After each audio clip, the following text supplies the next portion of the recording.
And yay, welcome. We got the demand for money on NyQuil tonight. Um, as always, I am Jeremy. I will be your lecturer for this evening. I hope everything is going well for you. Things are going fairly well for me, minus the fact that I'm on like 5 hours of sleep and I am just utterly exhausted. But, enough about me. Let's talk about NyQuil and the demand for money while we're on NyQuil. Just remember, kids, as a brief, quick lesson in life skills, if not just she, but if they make you NyQuil chicken, do not let them go. That is a real keeper right there. So, now that we're past life lessons that are utterly toxic and would otherwise, get me like thrown in prison or something like that, let's talk about the demand for money. If you really want to think about it, right, the demand for money is not going to be all that different than the demand for other things, right? Like, you want stuff, but the more stuff you want, like, there's the price and there's the quantity. And if the price goes up, you don't buy as much of it, but if the price goes down, you get more of it, right? Money's really not all that different. Couple of differences in terms of like what the price is and all that, which we'll talk about in this lecture. Of course, I'm not just going to be like, oh yeah, there's a difference, and then just never mention it. That'd be kind of a jackass move. But yeah, money demand really isn't that different from the demand for other things because there's, price, there's quantity, there's some kind of a relationship between them. Spoiler alert, it's negative. Income also plays a role in this, just like it does in demand in microeconomics. But yeah, the price of money is a little different. What is the price of money? Well, it's the interest rate. It's a nominal interest rate, to be completely and totally honest with you. But let's take a very, very, very quick trip back to microeconomic theory. And we're going to talk about demand curves for stuff. So remember that demand is derived from a utility maximization problem. Remember the marginal utility of x over the marginal utility of y equals the price of x over price of y. That's from a utility maximization problem. There's an agent who maximizes their utility subject to some kind of a budget constraint. The idea is they want to get the most they can given how much they earn each month. And the demand curve ends up being downward sloping in prices. Price and quantity are inversely related, thus a downward sloping demand curve. And demand is a function of price, quantity, and income, with two effects of a price change. It's a substitution effect, right? So if there's an increase in the price, the quantity that's demanded, right, the amount of, let's say, NyQuil chicken that you demand will decrease. And the substitution effect is always a negative effect, right? The price goes up, you want less of it, and then you end up getting more of, something else, hence substitution, right? You substitute away from the more relatively expensive good. Now there's the income effect, and this guy can be kind of tricky because this is the change in demand for a good caused by a change in purchasing power that results from the change in price, right? Changing the price of one good changes the relative prices, right? If you've got two goods, good one and good two, and the price of good one changes, right, the relative price of good one to good two is going to be different, which leads to real purchasing power changes. Sometimes it's positive, sometimes it's negative. It depends on what type of good it is. Sometimes it overpowers the substitution effect, in which case you get some really bizarre effects. Other times, most times, it doesn't overpower the substitution effect. So let's kind of look at how the demand for stuff in micro theory and the demand for money really don't differ that much from each other, right? Here's just a nice little downward sloping demand curve for NyQuil chicken. Now, it flattens out a little bit. Just kind of pretend that it's not really flattening out there. It just sort of keeps going. And this PT prime, right, that's the price at which the demand curve intersects the vertical axis, right? That is the price at which nobody buys their stuff, But as we lower the price, more people are going to want more NyQuil chicken. And eventually, right, you see it flattens out here.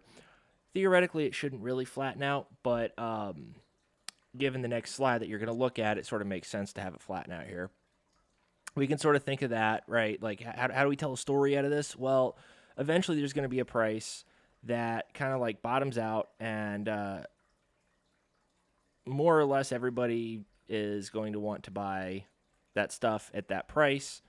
And no matter how much NyQuil chicken somebody gets, they're all going to pay the same price, which is probably like really bizarre nightmares, seeing the pink and purple elephants in the corner, not recognizing yourself when you look in the mirror, things like that, like just totally normal things that happen.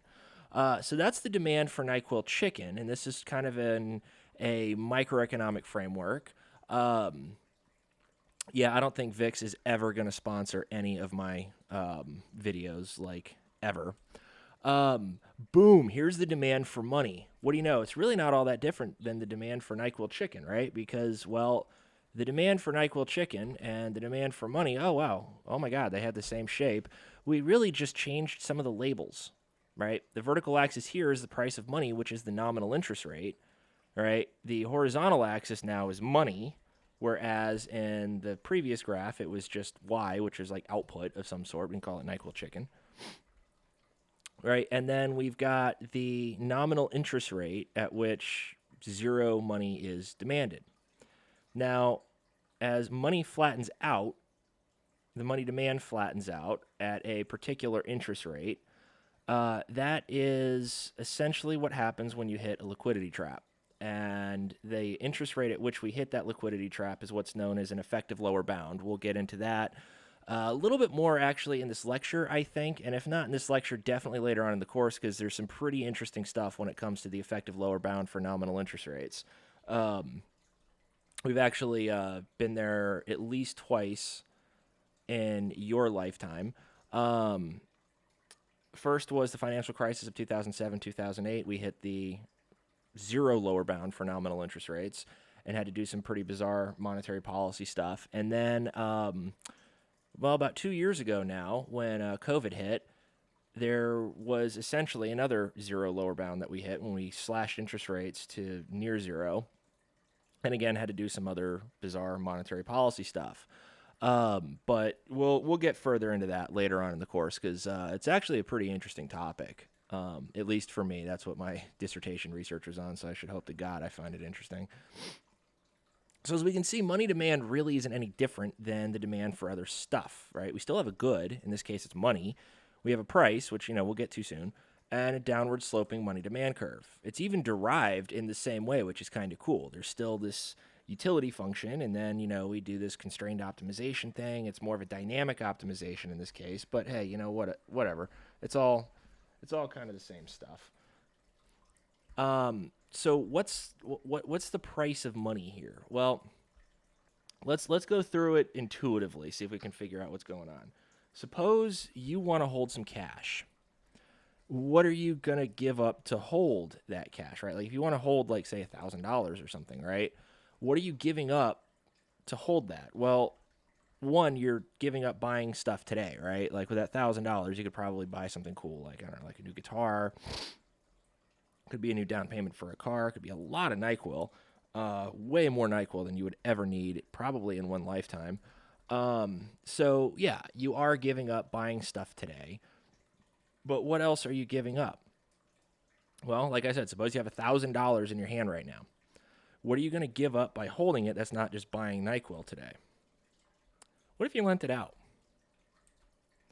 Well, if you lent your money out, and you got paid back in, say, a few months, right, you'd be getting back more than you lent out. Why is that? Well, you'd be compensated for temporarily parting ways with your money by earning interest on that money, right? But if you hold it, you earn no interest. So that interest is really what you're giving up to hold on to that money. So the interest rate can be thought of as the opportunity cost of holding the money. It's the value of the next best option, right? Hence the opportunity cost. Thus, the interest rate is the price of money. Note here that this is the nominal interest rate. This is not the real interest rate. Now, the interest rate is going to be denoted as a capital R with a subscript T. That T subscript indicates today, so it's the interest rate today. And this is the nominal interest rate. Now, there's also an interest rate on money, right? We can call it RT with a superscript M. That superscript would be for money, M for money, right? We could think of something like the federal funds rate, but we're just going to assume it's 0 for now. But the demand for money is going to be this right here. We got MT, which is money today, divided by PT, which is the price level today, equals a function of real incomes, lowercase yt, real incomes today, mind you, and the nominal interest rate today. Now, this MT over PT is the nominal quantity of money divided by the price level. And if we ever divide anything by the price level, it becomes a real variable. So a capital MT is the nominal quantity of money. It's a nominal variable. If we divide that by the price level, we're adjusting for changes in the price level over time. We are adjusting for inflation. So if we take a nominal variable and we adjust it for inflation, we get a real variable. So in this case, MT over PT, or capital MT over PT, I should say, becomes a real variable, the real quantity of money. And money demand is a function of real incomes and the nominal interest rate. The interest rate is the alternative interest rate. It's the outside option, like what you could earn if you did something else with the money besides just hold on to it. Now, if there were an interest rate on money, like the Fed funds rate, right, we denote it RTM, we would have money demand in the form of this, where we have the nominal interest rate minus the interest rate on money. It becomes like an interest rate spread at this point. And we can say that that spread is the opportunity cost of holding money, because what are you giving up by holding on to your money?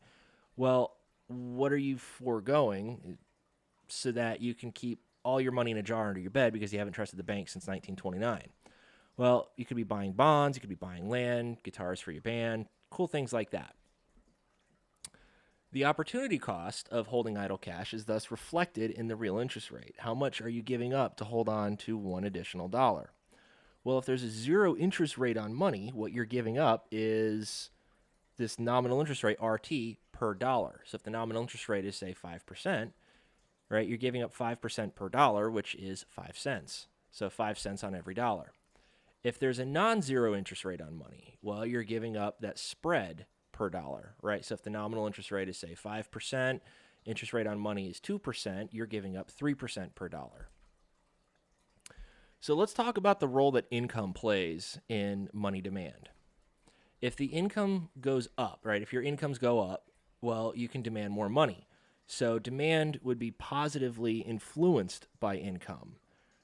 Money demand is decreasing in the interest rate, though, whether it's RT or the spread RT minus RTM.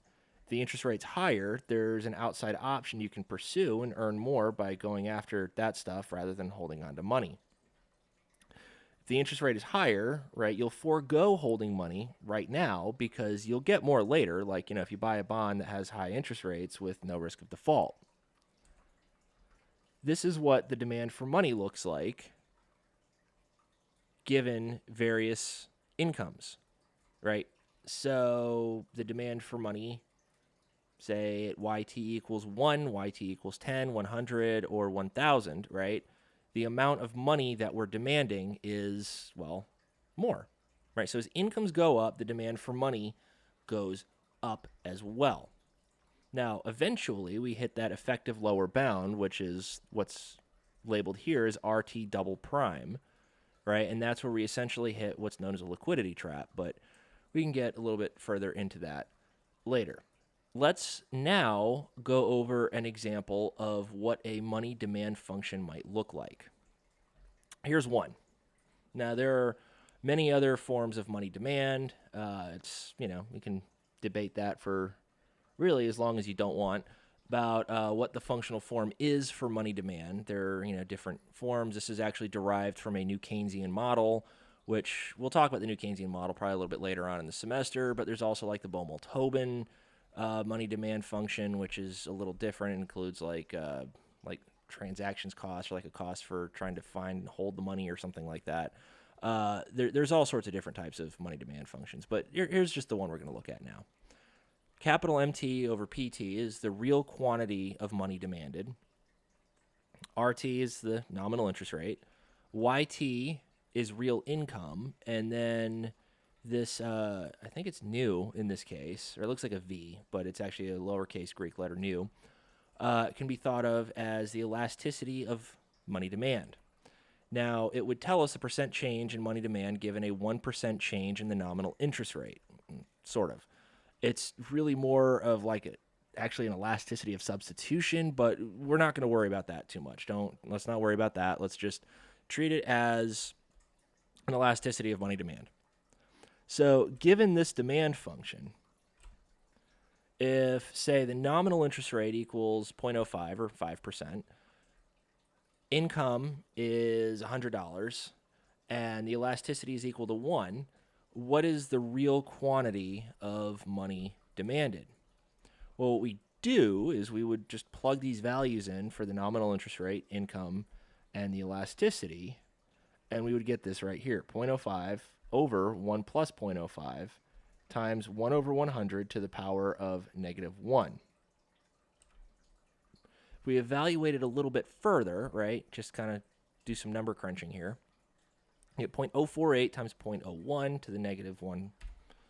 Evaluate it out some more, we get 0.0048 to the power of negative 1. Now, anything raised to the power of negative 1 just becomes 1 over what it is, right? So 0.0048 to the power of negative 1 is also able to be written as 1 over 0.0048.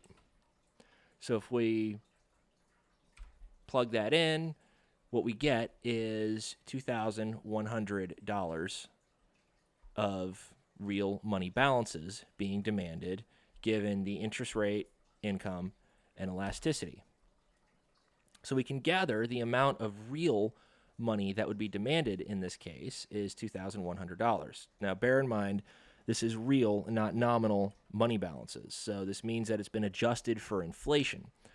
Real money balances reflect the money that represents real goods and services and would thus be unaffected by the inflation rate. So even if we threw a bunch more money into the economy, right, what would happen is, assuming prices change and there are no effects to output, what would happen is that the price level would just increase.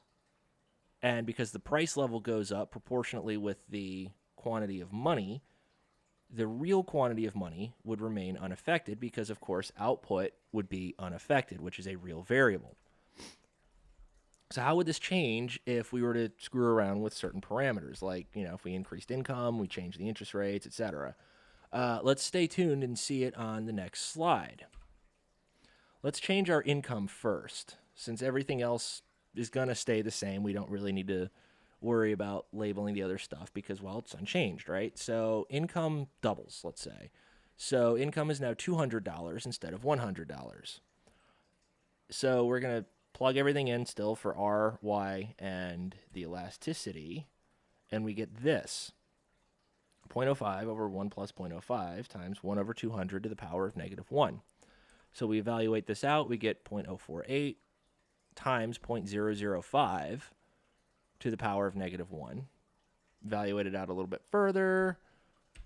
What we get is 0.00024 to the power of negative 1. And finally, we get $4,166.67 demanded in real money balances. So if we increased our income, we get an increase in the demand for money. So we can conclude that incomes and money demand are actually positively correlated with one another, right? It's a direct relationship between the two. The more you earn in income, the more money you're going to want to hold, which, at least to me, makes intuitive sense. I hope to you it also makes intuitive sense. If you earn more money, you're going to want to hold more money, right? I mean, yeah, it makes sense to me. I hope to God it makes sense to you. Otherwise, I'm a bad teacher or I'm crazy or a little mix of both. So what about the interest rate? How does the interest rate affect the demand for money? Well, we already know the interest rate is the price of money, so there's going to be a negative relationship there, right? So I'm not going to work that out in class. You can do this on your own by doubling the interest rate from 0.05 to 0.10. And try the same for elasticity, right? So let the elasticity increase to, say, 2, and then let it decrease to, say, 0.5. And you can kind of do that on your own. Well, actually, hint, hint, it's probably going to be a homework problem. But in the meantime, let's go ahead and wrap up the demand for money. So we covered money demand. We talked about a functional form of money demand. Of course, it's not the only one. There are many others. And I guess we did some other stuff too. But whatever. I suck at these things. These conclusions are terrible, and I probably need to hurry up and just get some sleep. But of course, I've got like 2 more episodes of a season of Homeland to finish before I decide to start binging the next season of Homeland. So I'm probably doomed to have 5 hours of sleep tonight as well. And I'm just going to record a lecture, even like super doubly tired tomorrow. We'll see what kind of weird loopy things I say. So still, yeah, that's it. Yeah, I'm really terrible at conclusions, tired or not. Thank you for watching, and the next lecture will be covering the supply of money on NyQuil.